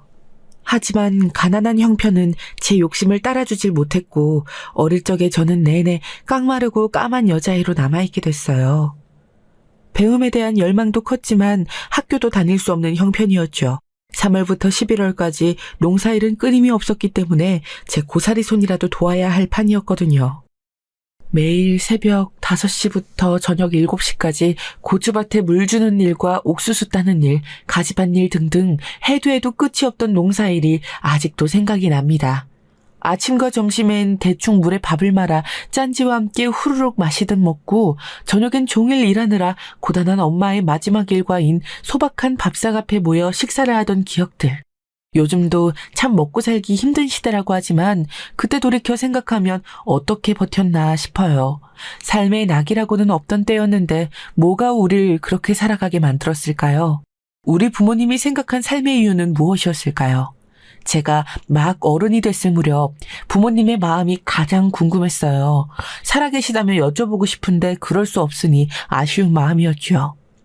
제가 20살 성인이 됐을 무렵 아빠가 사고로 세상을 떠나셨어요. 그 일로 상심이 크셨던 엄마는 아빠가 돌아가신 후에 정확히 6개월 뒤에 돌아가셨습니다. 다들 엄마가 지병이 있어서 돌아가신 거라고 했지만 저는 그렇게 생각 안 했어요. 아빠가 떠난 뒤 엄마는 마음의 병을 크게 앓았습니다. 서울에서 나고 자랐지만 농사일을 하는 아빠를 따라 시골로 왔던 엄마인데 아빠가 갑작스레 돌아가시니 너무나 막막하고 암담했을 거예요. 밤마다 한숨도 못 자고 눈물을 흘리던 엄마의 한탄이 아직도 제 귀에 선하거든요. 그렇게 조금씩 몸이 메말라가고 마음이 굳어지다가 결국 돌아가신 거라고, 결국 아빠 곁으로 가신 거라고 전 생각해요. 그래서 엄마가 떠날 때 눈물을 참을 수 있었어요. 남들은 독하다고 욕했지만 저는 엄마가 아빠 곁에서 더 행복할 거라 믿었거든요. 저라는 짐에서 벗어나 하늘에서는 부디 편안히 쉴 수 있기를 바라면서요. 그 뒤로 저는 친척집에서 생활하게 됐습니다. 이모 집이었는데 바로 부산이었죠. 경기도 산골짜기 마을과는 전혀 다른 곳이었어요. 생선가게를 하는 이모 밑에서 일하며 저를 거두어준 이모에게 은혜를 갚기 위해 열심히 노력했어요. 이모는 무심하고 냉정한 성격이었지만 그래도 저를 살뜰히 챙겨주는 분이었습니다. 이모와 생활한 지 몇 년이 지나서야 들을 수 있었던 얘기가 있었어요. 바로 엄마에 대한 이야기였죠. 그때까지 이모는 엄마나 아빠에 대한 이야기를 일절하지 않았었거든요. 궁금해도 물어볼 수가 없었어요. 일부러 얘기하지 않는 것 같아서요. 그렇게 몇 년이 지나서야 이모도 저에 대한 믿음이 생긴 건지 아니면 저를 보며 엄마 생각이 난 건지 입을 여셨죠. 이모에게 엄마는 저와 같은 존재였었대요. 이모와 엄마는 7살 차이가 나서 차이가 큰 편이었는데 그 때문에 이모가 거의 엄마를 키우다시피 했다네요. 엄마도 태어날 때부터 몸이 허약했고 밥도 잘 안 먹어서 걱정이 늘 컸대요. 그런 엄마가 성인이 되어서 갑자기 시골에 사는 청년한테 시집을 가겠다 하니 식구들 전부 안 된다고 뜯어말리면서 엄마가 시골에 가서 할 수 있는 게 뭐가 있냐고 농사일을 할 수 있는 몸이 아니라고 했대요. 그런데도 엄마의 고집을 꺾을 순 없었던 거죠. 엄마는 진심으로 아빠를 사랑해서 그게 농촌이든 산골짜기이든 상관없던 거예요. 그 말을 듣자 엄마와 아빠는 그 이후로 친정 식구들과 연락을 끊다시피 했고 20년이 흘러서야 듣게 된 엄마의 소식이 부고였던 겁니다. 이모는 혼자 상주를 선 절 보면서 어떻게든 저와 함께 해야겠다는 생각이 들었대요. 그래야 엄마에게 대한 미안함, 책임감, 그리움을 거둘 수 있을 것 같다는 마음이었다네요. 저도 이모와 함께하는 게 좋았어요. 그렇게라도 엄마의 빈자리와 공허한 마음을 채우고 싶었거든요. 그렇게 이모와 저는 서로에게 의지하며 나아가는 가족이 되었습니다. 이모는 가게 일을 돕던 저에게 검정고시를 봐서 학교 졸업장이라도 얻는 게 어떠냐고 하셨죠. 전 단박에 싫다고 했어요. 그때의 저는 새로운 일을 하는 것보다 저의 일, 안정적인 하루 일과를 갖는 게 더 중요했어요. 이모의 가게 일은 이제 제 일이니 일을 더 잘하고 싶었고 다른 건 아무래도 상관없었죠. 그런데 나이가 1살, 2살 더 들수록 배움에 대한 열망이 다시 피어오르기 시작했어요.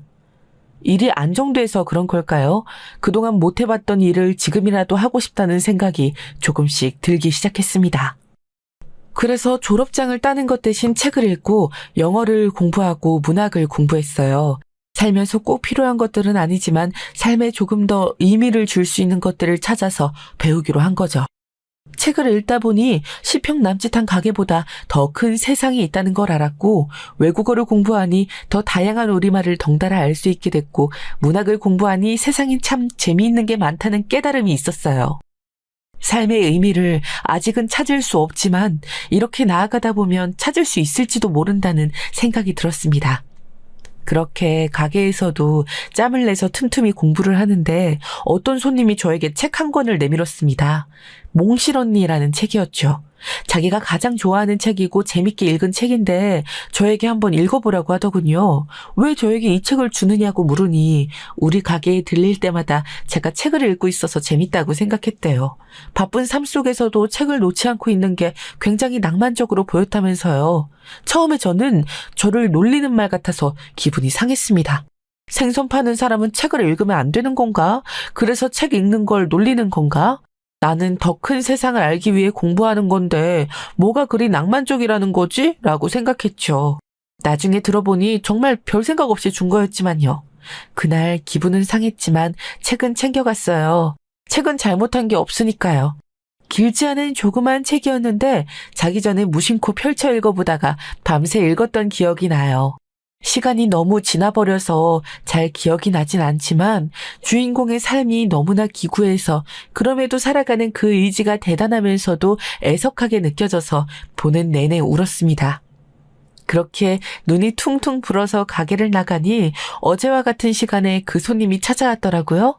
제 눈을 보면서 하하 웃더니 책을 읽은 것 같아 다행이라고 하더군요.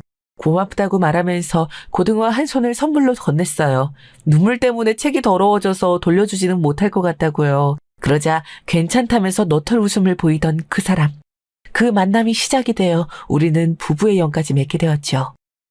언젠가 결혼을 하게 될지도 모른다는 생각은 해봤지만 그게 제가 일하던 가게에서 시작될지는 몰랐어요. 그 사람은 근처에서 조그만 책방을 하는 사람이었죠. 서울에서 일하다가 직장이 영 안 맞아 일을 때려치고 부산으로 내려온 거더라고요. 순전히 바다가 좋다는 이유 하나만으로요. 매일 바다를 보면서 책을 읽고 그 책을 다른 이들에게 추천하고 또 그들이 추천하는 책을 읽는 게 삶의 가장 큰 즐거움이자 행복이라 하더군요. 그래서 제 모습이 더 신기하게 느껴졌대요. 책방도 도서관도 찹집도 아닌 생선가게에서 책을 읽고 있으니까요. 비린내 가득한 곳에서 삶의 지혜를 찾는 게 남편 눈에는 희한하게 보였겠죠. 남편과 연애하는 건 참 재밌었습니다. 존재 이유, 인생의 목표, 후회되는 일처럼 생겨하는 거리가 먼 진지한 이야기를 할 사람이 그동안은 주위에 없었거든요. 그런데 남편과는 그런 이야기들이 가능했어요. 제가 갖고 있던 속 깊은 고민을 전부 다 들어주고 자신의 생각을 솔직하게 말할 수 있는 사람이었습니다. 그런 모습에 결혼을 결정했던 것 같아요. 이런 얘기를 하다 보면 평생 함께해도 재밌겠다 싶어서요. 내 삶에 생선을 파는 일 말고 먹고 사는 일 말고 더 재미있는 일이 있을지도 모르겠다고요. 그리고 실제로도 제 예상이 맞았어요. 남편과 함께하는 결혼 생활은 너무 행복했지요. 비록 가난하고 조금은 궁핍한 삶이었지만 그래도 괜찮았습니다. 우리 사이에 필요한 건 좋은 집이나 삐까번쩍한 차가 아닌 대화뿐이라는 걸 알았으니까요. 제가 행복해하는 모습을 보며 이모도 겉으로 내색은 안 하셨지만 많이 좋아하셨던 것 같아요. 남편한테 대하는 태도가 남달랐거든요. 그리고 나지기 고맙다고 말씀하셨습니다. 저와 함께 해줘서 고맙다고요. 그 말 한마디를 듣는데 왜 그렇게 눈물이 나는 건지 이모는 또 한 번 엄마를 생각하고 있구나라는 걸 알 수 있었어요. 그 마음을 헤아리니까 제가 더 열심히 잘 살아야겠다는 생각이 들더라고요. 그 뒤로도 저는 일주일에 한 번은 꼭 이모 집을 찾아가서 함께 잤어요. 이젠 정말 나의 엄마라고 생각하면서요. 이모와 함께하던 가게를 나온 이후 저는 남편을 따라서 다른 지역으로 거처로 옮겼어요. 이모 집으로부터 멀지는 않은 곳에 조금 더 바닷가에 가까이 위치한 곳이었죠. 그곳에서 남편의 책방을 새로 열었어요. 기존에 있던 곳은 아무래도 상권이 발달한 곳이라 책을 찾는 사람이 많지 않았기에 이번엔 아예 사람들이 많이 사는 주거지 쪽으로 옮긴 거였죠. 저도 그에 따라 일터로 옮겼어요. 제 가게를 차릴 여력은 없었기에 시장에 들어가서 장사를 시작했습니다. 시장은 가게에서 일하는 것보다 조금 더 어렵고 힘들었어요. 아무래도 비슷한 가게들이 많고 그만큼 사람들에게 호객행위도 필요했거든요. 주변 상인들과 어울리는 것도 낯설고 힘들었고요. 그렇지만 저도 하루빨리 그곳에 녹아들기 위해 열심히 일했죠. 식당에 들어간 지 3년 후 저는 임신을 하게 되었어요. 사실 결혼하자마자 아이를 갖고 싶었는데 쉽게 생기지 않더라고요. 혹시나 제가 불임은 아닐까 정말 많이 불안해했죠. 남편도 저도 아이를 좋아하고 꼭 가정을 꾸리고 싶은데 그러지 못할까 봐요. 아이가 생기지 않는 3년 동안 소가리를 많이 했었는데 그렇게 기다리던 아이가 들어서자 정말 너무나 행복했습니다. 남편도 뛸 듯이 좋아했죠. 너무 귀한 아이라서 몸조리에 힘을 많이 썼는데 그럼에도 일은 그만둘 수 없었어요. 남편의 책방 사정이 좋지 않았고 당시 가게를 접으면 금전적으로 크게 손해였거든요. 그래서 점점 부풀어 오르는 배를 잡고서 시장을 향했었죠. 그 모습을 보며 남편은 낮에 책방에서 일하고 밤에는 운전일까지 하면서 돈을 모았습니다. 우리 둘 다 정말이지 부단히 애를 쓴 것이죠. 그렇게 매일을 보내다가 저는 출산을 하게 됐고 잠시 동안 이모에게 가게를 맡겼습니다. 아이는 다행히도 건강히 태어나 주었고 우리의 큰 기쁨이 되어 주었어요. 아이를 처음 본 순간 그 순간이 아직도 눈에 선해요. 생긴 건 정말 쭈글쭈글 못생겼는데 이상하게 빛이 나는 듯한 그런 느낌?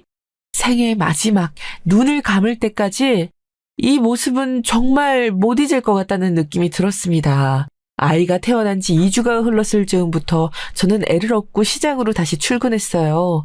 더 이상 가게를 맡길 수도 없는 일이었고 하루라도 더 일해서 아이의 기저귀 값을 벌여야겠다는 일념뿐이었죠. 사실 첫째를 낳고서 둘째까지 갖고 싶었거든요. 제가 형제가 없어서 많이 외롭게 크기도 했고 가족이 한 명이라도 더 있으면 그만큼 더 행복할 것 같아서요. 그런데 아무리 노력해도 생기지 않더라고요. 병원에 가보니 첫째를 낳은 것만 해도 기적이라면서 둘째는 생각하지 말라더군요.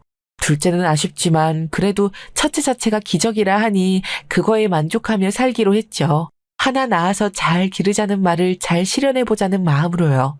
시장에서 자란 아이는 시장 내 스타가 되었습니다. 주변 상인분들이 다행히 너무나 예뻐해 주셨고 어린 아이를 데리고서 시장에 나서는 저를 딸처럼 챙겨주셔서 가능했던 일이었죠. 아이는 어른들이 주는 간식을 떠끔떠끔 받아먹으며 쑥쑥 자랐고 어느새 학교에 갈 나이가 되었습니다. 그러고 보면 아이들은 어릴 적부터 책임감이 강했던 편이었어요. 자신에게 주어진 일과 상황에 대해서 어떻게든 최선을 다하려고 하고 책임을 지려고 했죠.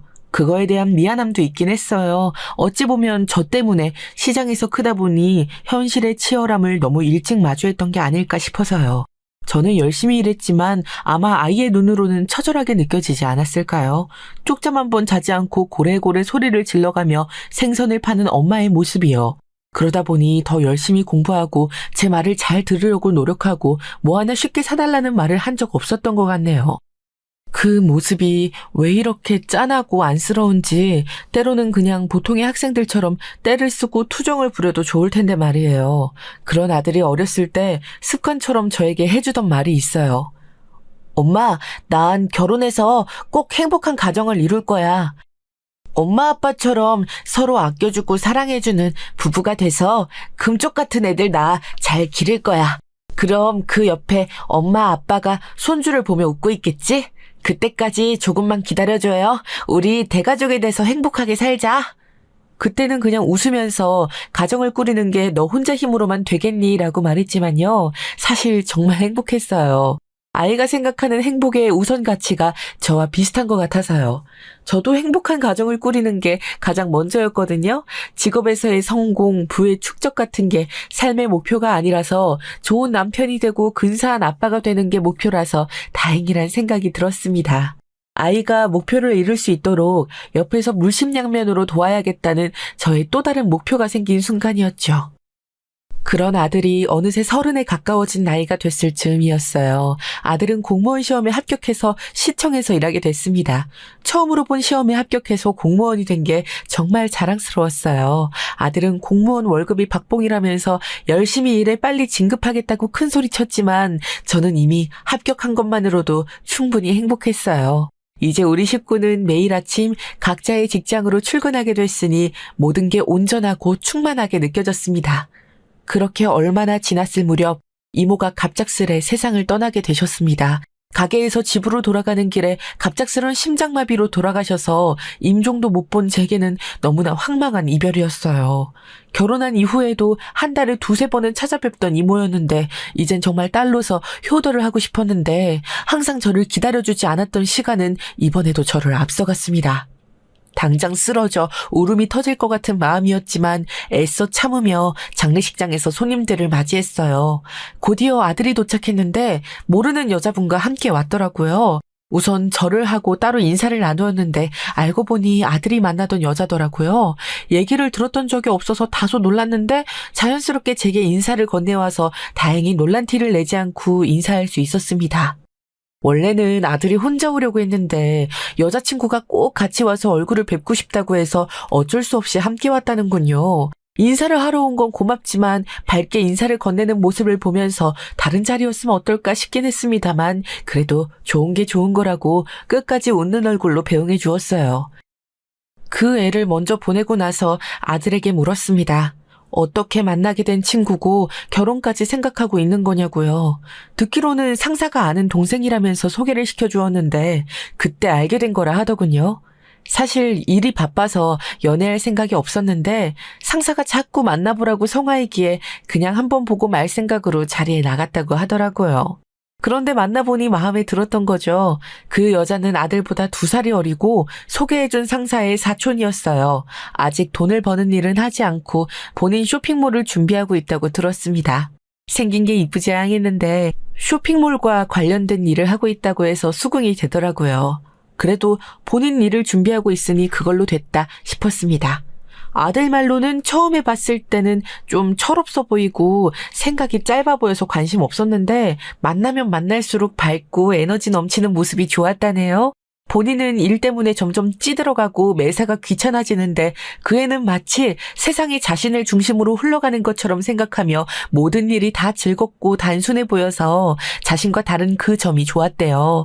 굳이 직접적으로 말하진 않았지만 말하는 것만 봐도 내심 결혼까지 생각하고 있는 듯 했습니다.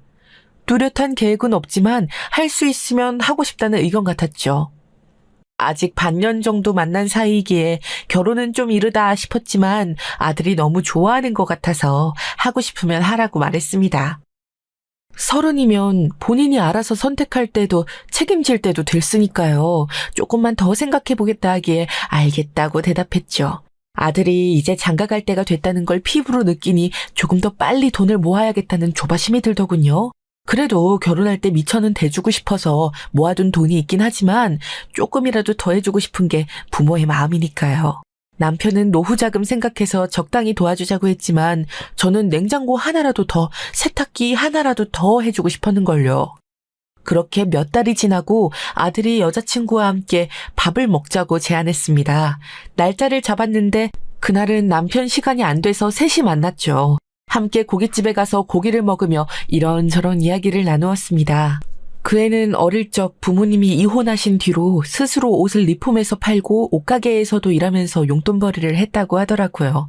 어릴 때부터 그렇게 일하는 게 쉽지 않은데 그 점은 참 대견하게 느껴졌어요. 그러면서 덧붙이는 말이 저는 꼭 성공할 거예요.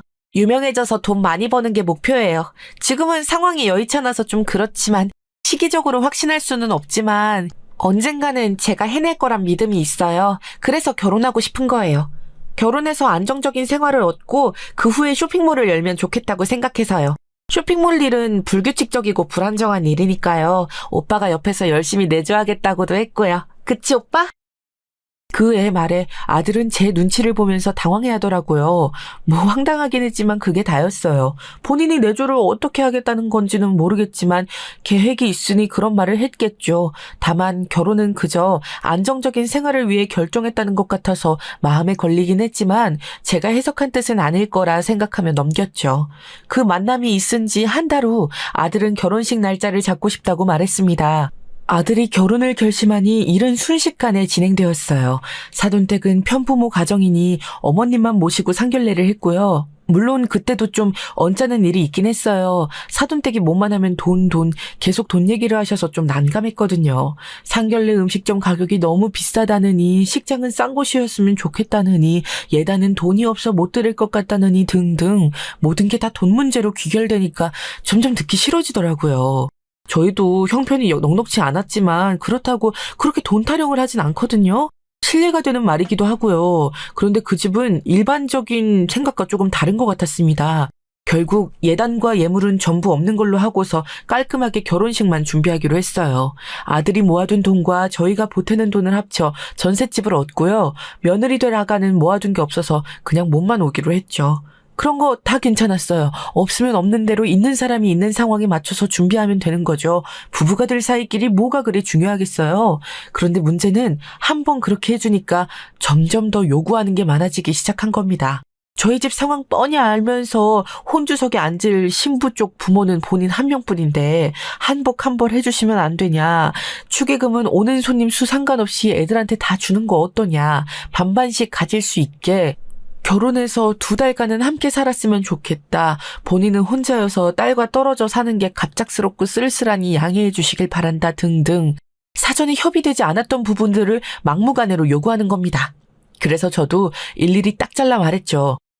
저희가 금전적으로 무언가 해드리는 건 할 수 없고 요구도 안 해주셨으면 좋겠다고요. 그리고 축의는 원래 품앗이 개념이고 저희 쪽 하객수가 더 많을 예정이니 적당히 거둔 후에 아이들 용돈은 따로 주겠다고요. 전셋집은 딱 둘만 살 수 있을 정도의 크기로 구했으니 둘만 사는 신혼집으로만 생각했으면 좋겠다고도 말했죠. 너무 칼같이 거절했나 싶기도 했지만 그렇게 말해야 알아들으실 거라고 생각했습니다. 그런데 저희 거절이 며느리에겐 꽤나 섭섭하게 느껴졌었나 봅니다. 제가 그렇게 말한 뒤 전화 한 통을 걸어와서 이렇게 말하더라고요. 어머님, 저희 친정엄마 통해서 이야기 전달받았어요. 무슨 말씀인지 정말 잘 알겠습니다. 이해도 하고요. 그래도 마음은 사실 조금 섭섭하긴 해요. 한 번뿐인 결혼식에 다 저희 생각해서 하신 말씀이시기도 하고 귀엽게 부탁하신 건데 너무 냉철하게 거절하셔서요.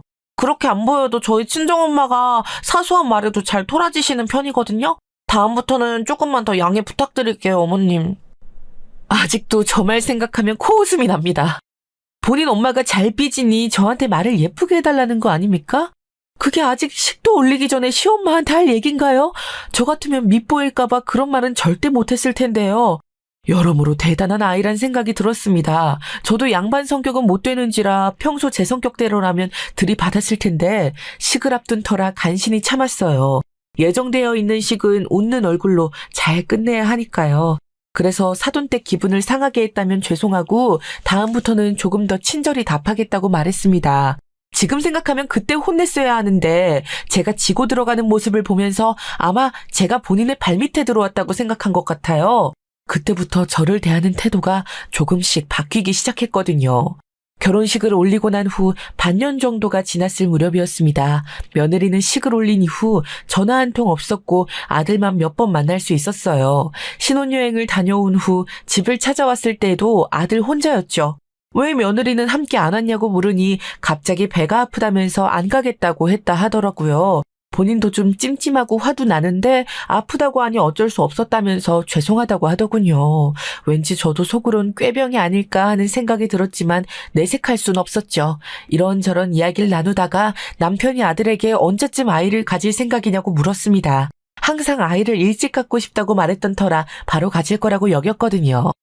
그런데 아들은 어쩐지 쉽게 답을 하지 않았습니다. 그러면서 아직은 잘 모르겠고 추후에 천천히 생각해 봐야겠다고 하더군요. 왜 그러냐고 물으니 아직은 신혼을 즐기고 싶다고만 말하더라고요. 뭐 충분히 그럴 수 있는 일이니까 그 당시엔 대수롭지 않게 생각했습니다. 그렇게 대수롭지 않게 여긴 시간이 흘러갔습니다. 어느 날 아들이 휴일을 맞이해서 며느리와 함께 집을 놀러 왔습니다.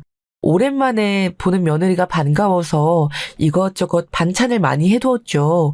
그런데 음식을 놓은 상을 보더니 며느리가 그러더군요. 어머니, 제가 말씀 안 드렸었나? 저 해산물 잘 못 먹어요. 냄새가 너무 지독해서요. 그냥 저희 나가서 외식하면 안 돼요? 근처에 소고기집 맛있는데 생겼다던데? 이미 상을 차린 터라 어찌할 바를 몰라서 당황하고 있었는데 아들이 굳은 표정으로 다가와서 며느리에게 말했습니다. 이제 와서 무슨 소리 하는 거야? 오늘 엄마가 상 차려주실 거라고도 미리 말했는데 그땐 아무 말 안 했잖아. 그리고 해산물 좋아했으면서 갑자기 싫다는 말 난 투정으로밖에 안 들려. 그냥 먹어 오늘은. 아들의 냉담한 반응에 기분이 상했는지 며느리는 방 안으로 들어가 문을 닫고 나오지 않았습니다. 당황하긴 했지만 그렇게까지 말할 거 있냐고 아들을 타박했더니 아무 말 하지 않더군요. 그날 어르고 달래봤지만 며느리는 끝내 밖으로 나오질 않았고 식구끼리 어색한 저녁 식사를 하게 되었죠. 그렇게 식사를 거의 마칠 때쯤 갑자기 초인종이 울리더군요. 누가 왔나 싶어서 나가보니 음식 배달원이더라고요. 우리는 음식 시킨 적 없다고 하니 그제서야 며느리가 방에서 나와 자기 거라고 하더군요. 그렇게 나와서 음식을 빼앗듯이 가져가서는 다시 방 안으로 쏙 들어가 버렸습니다. 남편과 저는 이 광경이 어이없어 가만히 보고 있었고 아들만 한숨을 푹 내쉬었죠. 저희에게 죄송하다면서 바로 가겠다고 했죠. 아들은 곧장 방으로 들어가 며느리를 끌고 나왔습니다. 며느리는 밥은 먹고 가야 하지 않겠냐며 자기를 굶기는 거냐고 고래고래 소리를 지르더군요. 발로 온갖 물건을 차대면서요. 며느리의 그런 면은 처음 봐서 너무나 당황스럽고 놀라웠습니다. 시장에서 오래 일하며 별별 꼴을 다 봤는데도 며느리가 보여준 모습은 그야말로 정신이 나간 사람 같았어요. 그런데 아들은 그런 모습이 익숙한지 아무렇지 않게 데리고 나가더라고요. 그날 남편과 이만저만 걱정이 아니었습니다. 우리가 아는 정상적인 부부의 모습이라고 하기엔 많이 부자연스럽거든요. 아들에게 이런 걱정을 내비추는 게 맞는 건지 아니면 부부 사이 문제는 본인들이 알아서 해결할 때까지 기다려줘야 하는 게 맞는 건지 답을 내리기 어려웠습니다. 그렇지만 아들을 믿기 때문에 우선은 그저 기다리기로 했습니다. 그런데 그 다음날 며느리가 갑자기 집으로 찾아왔습니다. 알고 보니 급하게 집에 가느라 짐을 두고 간 모양이더라고요. 당시 남편이 없고 저 혼자만 있었는데요. 그날 며느리의 눈빛은 아무도 모를 겁니다. 정말이지 살기가 느껴지더라고요. 저를 바라보는 그 눈빛은 그야말로 원수를 진 눈빛이었어요. 제가 잘못을 했으면 그러려니 할 텐데 그런 게 아니니 의아할 따름이었습니다. 끝까지 저를 째려보면서 짐을 챙기고 인사 없이 나가려고 하기에 더는 못 참겠다 싶어서 붙잡고서 물었죠. 얘야, 말 좀 해보자. 너 지금 일부러 나 똑바로 노려보고 화낸 거 티내려고 물건 턱턱 던지고 인사도 없이 집에 가려는 거 다 안다? 기분이 상한 게 있으면 말을 해줘야지. 가족한테 그런 식으로 티내서 되겠니? 아무리 어려도 말이야. 기분이 태도가 되면 안 되잖아. 뭐 때문에 그러는지 말을 해라. 어머님, 꼭 말을 해야 아시겠어요? 그것부터가 이미 기분이 상하는 포인트예요. 그래도 말씀드릴게요. 제가 어제 그 꼴을 당했는데도 오늘 절 보고서 괜찮냐는 말 한마디 없으셨잖아요. 이런 말까지 안 하려고 했는데 저 해산물 싫어하게 된 거 어머님 때문이에요. 어머님 탓에서 나는 그 생선 비린내 때문에요. 근데 저 여태 참고 지낸 거예요. 그럼 저한테 어떻게 그러실 수 있어요? 저는 도무지 이해가 안 돼요. 배려라는 게 아예 없는 건지 말이에요. 어이가 없어서 입이 안 다물어지는데 며느리는 그게 제가 할 말이 없는 유구무원이라 그런 줄 아는 건지 쌩 하며 나가버리더군요. 다리에 힘이 풀려서 그 자리에 주저앉았는데 청승맞게 눈물이 나더군요. 저런 소리를 들으려고 여태껏 그렇게 열심히 살아왔나 싶더라고요. 원래의 저 같았으면 맞받아치면서 한 소리 크게 했을 텐데 사람이 너무 당황스럽고 황당하면 아무 말도 안 나오더라고요. 남사스러워서 이 얘기를 어디에 할 수도 없고 그저 속으로 끙끙 앓았죠. 처음엔 제 신세가 딱하고 슬펐는데 시간이 지날수록 감정이 모든 분노로 변하더군요. 어떻게 저렇게 막대 먹은 애가 있을 수 있지 싶었어요. 저에게도 이럴 정도인데 아들에게는 얼마나 뻔뻔하고 황당하게 나올지 예감조차 할 수 없었습니다. 그래서 곧장 아들을 불러 이야기했어요. 대체 며느리와 무슨 일이 있냐고요? 아들은 여전히 아무 말 하지 않았습니다. 제 생각엔 분명 문제가 있는데 아무 말 안 하는 것 보니 감추고 싶어 하는 것 같다고 말했어요. 그러면서 만약 이혼을 하겠다고 하면 말리지 않겠다고 덧붙였습니다. 그러자 아들이 저에게 폭탄 같은 말을 하나 던지더라고요.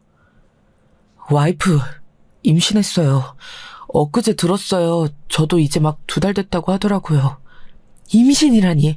원래 같았으면 너무나 행복하고 감격스러운 소식일 텐데 어쩐지 그 순간에 듣는 임신 소식은 절망에 가깝더라고요. 그 사실을 안 아들은 어떻게든 정을 붙이고 살 생각처럼 보였습니다. 저랑 남편도 더 이상 아무 말도 할 수 없었어요. 입을 닫아버린 저희를 보면서 아들은 또다시 사과를 하면서 짤막하게 상황에 대해 말해주었습니다.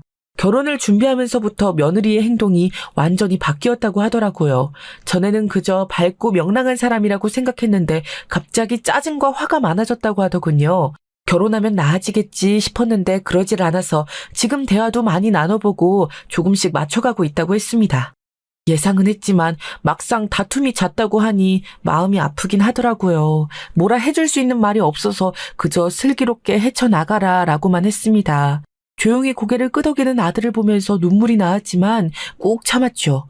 맘 같아선 아들을 힘들게 하는 며느리를 붙잡고 한 소리 하고 싶었지만 그럴 수 없어서 너무나 답답했어요. 밤에 악몽을 꿀 지경이었으니까요. 며느리의 임신 소식을 들은 지 2주 후 그토록 걱정하던 일이 터지게 됐습니다.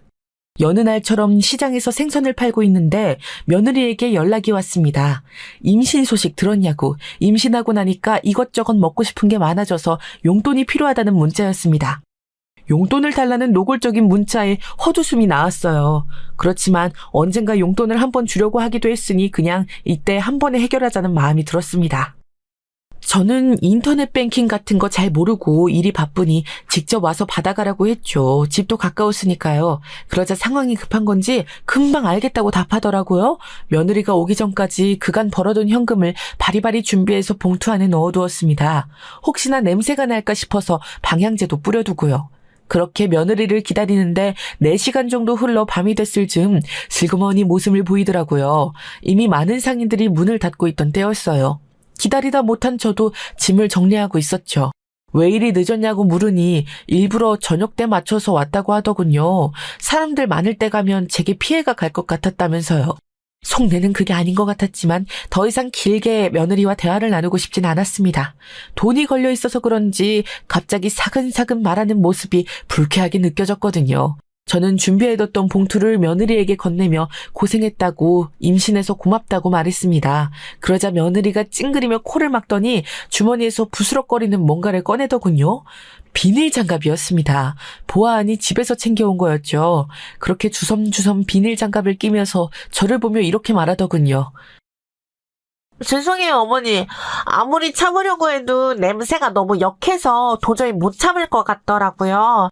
그래도 이번에 임신했으니 봐주실 거죠? 다음부터는 인터넷 뱅킹 배우셔서 이렇게 오가는 일 없었으면 좋겠어요. 생선 비린내가 태교에 안 좋을 것 같아서요. 부탁드려요, 어머님. 순간 저는 정신이 나가버렸습니다.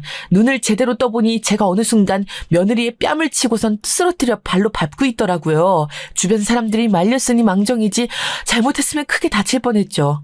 며느리는 울면서 일어나 저를 고소하겠다며 큰 소리를 쳤습니다. 저는 사과를 하려다가 도저히 입 밖으로 미안하단 말이 안 나와서 아무 말도 하지 않았어요. 분명 잘못한 게 맞지만 그 당시 그 순간에는 어떤 말도 하고 싶지 않았습니다. 다만 배가 아프다는 소리에 병원에는 데려가야 할 것 같아서 억지로 끌고 함께 택시를 탔어요. 싫다고 난리를 치는 거 팔을 꽉 붙들고 태워갔죠.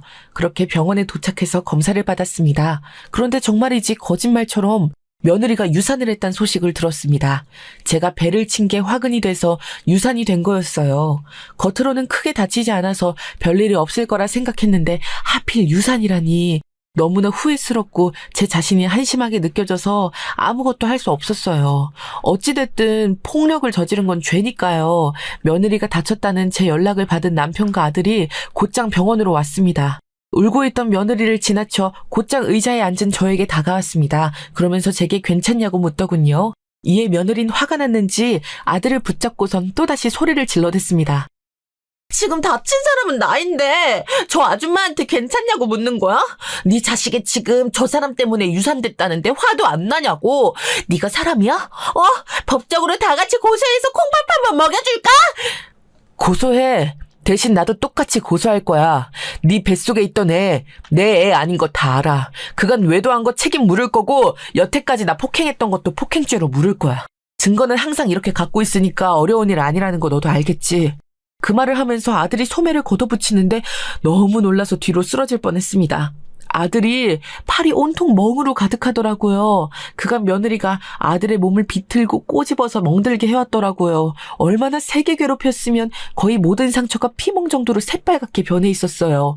아들의 말에 며느린 당황하면서 네 애인데 무슨 소리 하느냐고 맞받아쳤습니다. 네 뱃속에 애가 자기 애라고 주장하는 남자랑도 따로 연락해서 만났어. 알고 보니 나랑 결혼하기 전부터 사실혼 관계였는데 직업이 없어서 네가 헤어지자 했다며. 그러면서 여태까지 관계를 이어오고 있었고 내가 몰랐을 것 같아?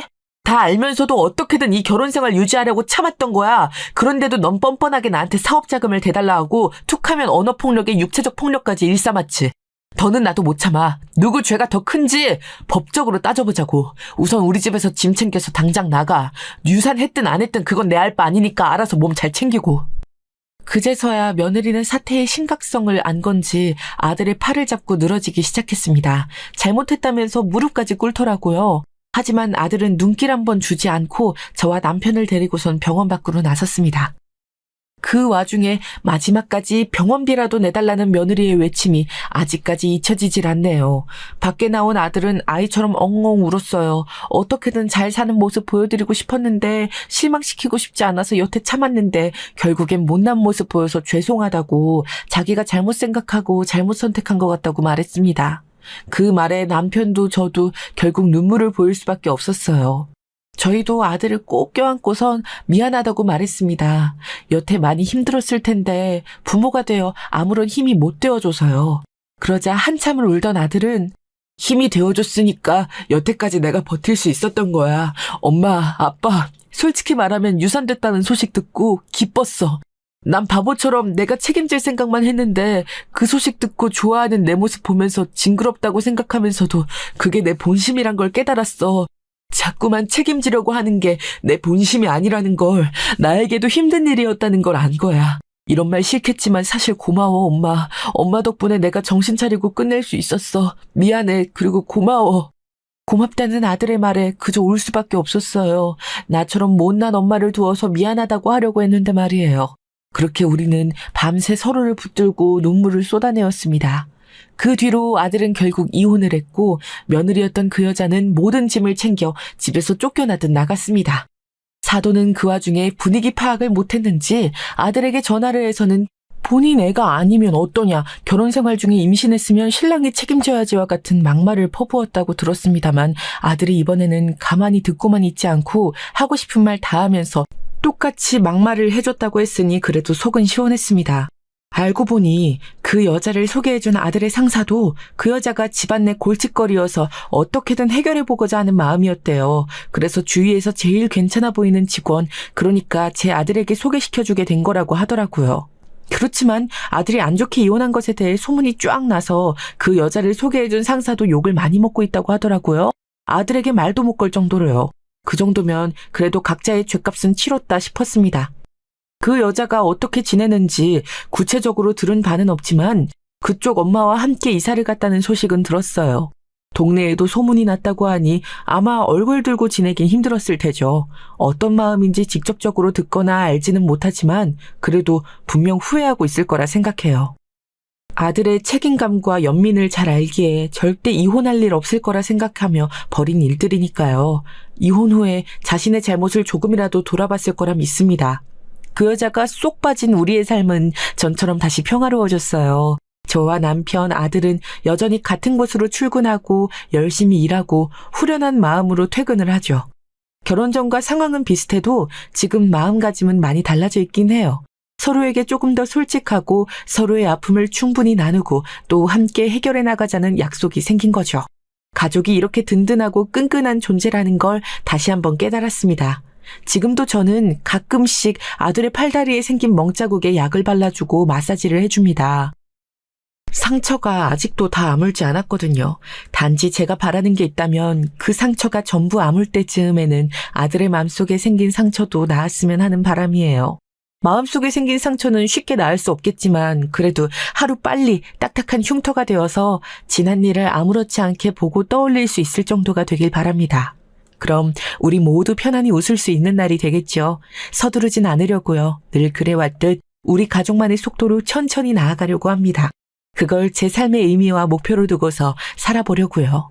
분명 지난 시간은 순탄치 않았지만 이렇게 나의 존재, 이유, 살아가는 이유를 찾았으니 그걸로 충분히 값진 경험이었다고 생각하면서요. 어쩌면 제가 그토록 찾아 헤매던 삶의 의미는 그 대상을 찾는 게 아니라 제 안에서 값진 일들이나 순간이란 걸 깨달은 것처럼 말이죠. 여러분도 존재 이유, 삶의 의미, 살게 하는 힘을 너무 깊고 어렵게 생각하지 마세요. 어쩌면 답은 여러분의 안에 있을 테니까요. 그럼 제 사연은 여기까지였습니다. 읽어주셔서 감사하고 들어주셔서 감사해요.